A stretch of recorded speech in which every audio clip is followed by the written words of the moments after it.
Hey guys, I'm Chez and this is Chez M0i.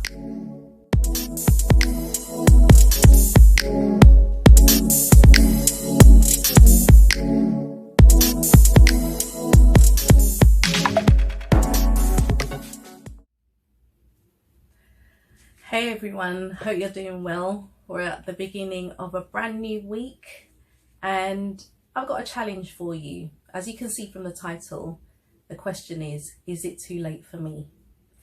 The statement I came across was as follows: 20 years from now, you'll be more disappointed by the things that you didn't do than by the things that you did do. Now, the reason this resonated with me was because I've looked back on my life and there are quite a few occasions where this could have been true. Fortunately, so far, I've not had any major regrets when it comes to life choices. And I'll share those experiences with you just now. So the first one was when I was about 22 and I decided that I wanted to leave the family home to buy a place. I didn't want to rent, I wanted to buy. I knew it wasn't going to be easy, but I didn't think it was going to be hard either, if that makes sense. I knew it was going to be a process. So I determined in April of that year that within 12 months, I'd save up enough to buy my first property. At that time, where I was working, my salary was £13,000 a year. Now that is peanuts in today's money, but 13,000 for someone like me was quite a lot. And at that time, the way that the mortgages were structured was that for a single person, the banks would give you 3 times your salary. So effectively, I was looking for a mortgage for 39,000. The property that I was looking at was worth 41. So I needed 3 grand. I needed to save 3 grand as a deposit. So I gave myself 12 months. Well, from the time I made that declaration, I actually said it out loud. I said it to my mum, that within 12 months from the day that I've said this, I'll be in my own place. But I knew I had to make some sacrifices. I knew that I wasn't going to be able to see my friends for the next 12 months. I knew I wasn't going to be able to go out. I knew I wasn't going to be able to buy clothes, shoes, or even takeaways for 12 months straight. With regard to work, what I used to do, any of you remember Home's Place? It was a gym to go to back in the day. But I had a membership there. So what I used to do was get to the gym for 5:45, do an hour's workout, leave there to drive to work, and then I'd be in work for about 7:30ish. And then I'd work until 7 in the evening to get in as much overtime as I could to get this deposit together. And people say, oh, how come you're here already? And I'd leave late and, oh, you're not going home?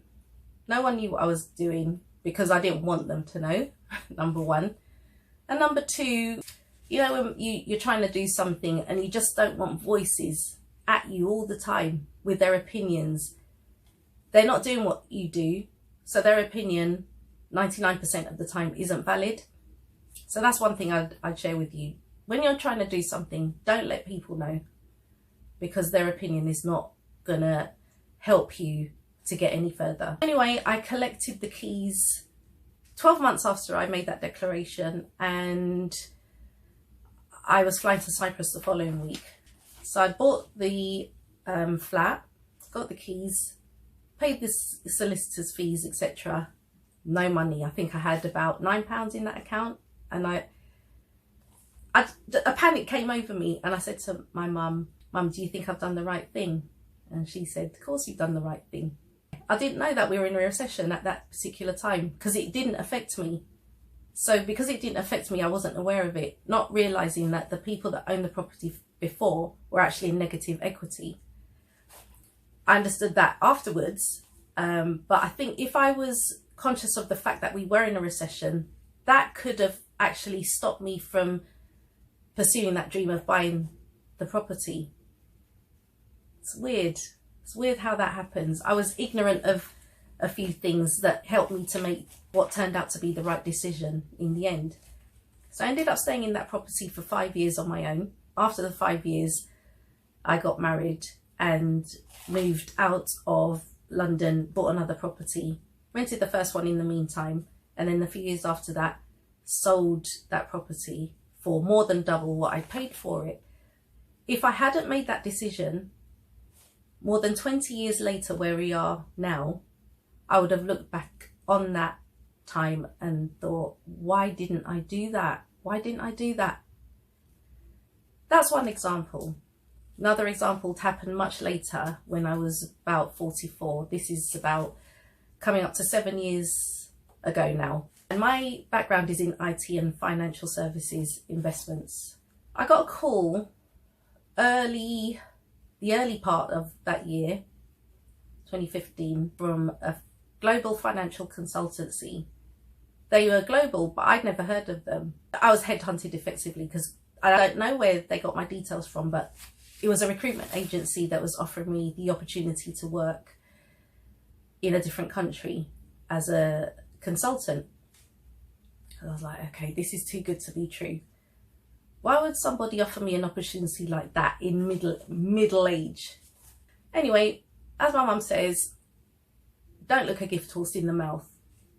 But I was still suspicious, so I did my due diligence, looked online, found out they were a legitimate company. So weighed up all the pros and cons, and I finally arrived at a place where I was at peace with my decision. I was going to go for it. The only thing that I needed to consider was my 12-year-old daughter, because me going meant leaving her behind. So I decided, yeah, I do want to go, but if she says, Mum, I don't want you to go, then I wouldn't have gone. I discussed it with her, and without hesitation, she said, Mum, I know this is something you've always wanted to do, just go for it. She said, I'll be fine. I'll be fine with Dad. I ended up working in Barcelona, had zero money, even though I'd sold my car. The previous year I'd been made redundant from a job that I'd been at for 10 years. So I didn't really have any savings or anything, but I just took a leap of faith and decided, if I don't go for it, I know that I'm going to regret this for the rest of my life. Let me tell you, it was the best experience I've ever had in my entire life so far. One of the best experiences. Did I have challenges? Yes, I did. Not with the Spanish people, not with the language. I mean, I didn't speak Spanish at that time. I only knew a few words, but it wasn't even that. I experienced racism and sexism from people that were from where I'm from, but they were in a different country, so they were free to say what they wanted to say. But that's a video for another day. The point is, if I hadn't done it, globally we are where we are now in terms of Brexit and what's happened over the last 2 years, I definitely would have looked back and said, why didn't you go for that? Why didn't you take that opportunity when it was handed to you? So when you're asking yourself, is it too late for me? I don't know your circumstances. I don't know the context in which you're asking that question, because you could be someone who's in your latter years and asking, is it too late for me to have a baby? I don't know. If you're asking in terms of a job, a business, a fairly life-altering decision, I would generally say, no, it's not too late. And I'm going to punctuate that statement even further by giving you another example, this time with regard to the founder of KFC. Colonel Sanders started that business at the age of 65. 65, when most people are at the beginning of their retirement. This man actually started a business which turned out to be a global brand. He died at the age of 90 in 1980. In the 21st century, that is still a globally recognised brand. In answer to your question, I personally don't think it's ever too late to do something. I've only just started this YouTube channel at this age. I think that I can share my experiences with people that may gain something from what I share. Even if it's just one person, I'll have done what I set out to do. Why is anything too late? Because someone's categorized you, put you in a box and said, no, you can't do that because it's too late for you. It's never too late. But I guess my brain is wired differently, because I always challenge what I'm being told. I don't think it's too late for you, but that's a question only you can answer. But in 20 years' time, when you look back, are you going to regret not having made that decision rather than going for it and actually fulfilling that wish that you've always had? So I'm going to leave you with that. I'm going to conclude the video here. If you like what you've heard today, please give the video a thumbs up. And if you want automatic notifications of upcoming videos, please click subscribe. Hope your week goes really, really well. Thank you so much for stopping by. I really appreciate it. I'll see you in the next video. Bye for now.